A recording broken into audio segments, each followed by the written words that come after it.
এই গেল 20 এপ্রিল আমি মহারাতন স্মৃতিসৌধে আমি ফুল দিস আমরা 10 জনের কতিপয় আমরা ফুল দিস এবং কতিপয় মুক্তিযোদ্ধা সেখানে 20 এপ্রিল কি 1971 সনের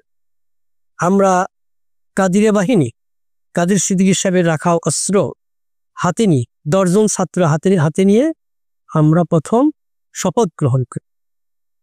এবং এই 10 জনের থেকে বেশ ব্যাপকভাবে কাদিরে বাহিনী গঠিত হয়ে যায়। আমার প্রথম যুদ্ধ হচ্ছে কালীহাতি থানায় প্রথম আমাদের কাদের সিদ্দিকী সাহেব এর নেতৃত্বে আমরা সারানে সর্বপ্রথম আমাদের প্রথম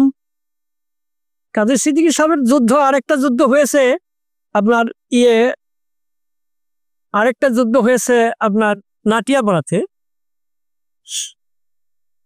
আর সারানের যুদ্ধটা হলো আমাদের সর্বপ্রথম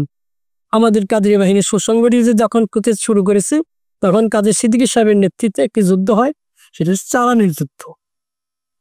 ওই যুদ্ধে আমি এবং সাবেক সংসদ সদস্য শওকত মিয়া শাহজাহান সাহেব আমরা মাত্র কতিপয় 2-3 জন মানুষ আমরা উপস্থিত ছিলাম এবং আমরা কভারিং ফায়ারের মাধ্যমে সৌদি বাড়ি থেকে আমরা এই যুদ্ধটা করেছি। এই বিষয়টা হচ্ছে কি অত্যন্ত পরিতাপের বিষয় আপনার যে প্রশ্নটা করেছে তা হচ্ছে কি অত্যন্ত পরিষ্কার ভাবে আমি বলতে চাই এবং দীপ্ত কণ্ঠে আমি বলতে চাই তা হচ্ছে এই সেদিনই এই দেশটি স্বাধীন হওয়ার পরে শেখ মুজিবুর রহমান যখন এই রাষ্ট্র ক্ষমতায় অধিষ্ঠিত হলেন উনি মহান মুক্তিযুদ্ধে স্বাধীনতাকামী মুক্তিযোদ্ধাদের সঠিক ইতিহাস ওই সরকার করতে ব্যর্থ করেন এবং মুক্তিযুদ্ধে যে সকল মুক্তিযোদ্ধারা মুক্তিযুদ্ধ করেছেন তাদের নামের তালিকাটা পর্যন্ত ওই সরকার করেন না। এটা ওই সরকারের একটা অদূরদর্শিতা কেস, এটা অস্বীকার করার কোনো উপায় নেই এবং ঠিক ওই সময় ওই সরকারের উচিত ছিল কত শহীদ হয়েছে আর কত মুক্তিযোদ্ধা শহীদ হয়েছে এবং কত মুক্তিযোদ্ধা সমগ্র বাংলাদেশে সৃষ্টি হয়েছে এর একটা সঠিক নিরূপণ ওই সরকার করতে পারবে, এটা অস্বীকার করার কোনো উপায় নেই, এটাই বাস্তব এবং এটাই একটা ইতিহাস রচনার ক্ষেত্রে ইতিহাস লিখনের ক্ষেত্রে এটা একটা ঘাটতি রয়েছে। আমি এখানে কোনো চ্যালেঞ্জ দিকে যেতে চাই না। আপনি যারা মানে ওই যে সকল কথা বলেছেন ডালিম সাহেব বলছেন বা আরো অনেকে বলতে পারেন বলছেন কিন্তু আমি ওখানে আমি ওইভাবে বলবো আমরা তো একটা অঞ্চলে ঢাকার বাসিন্দা,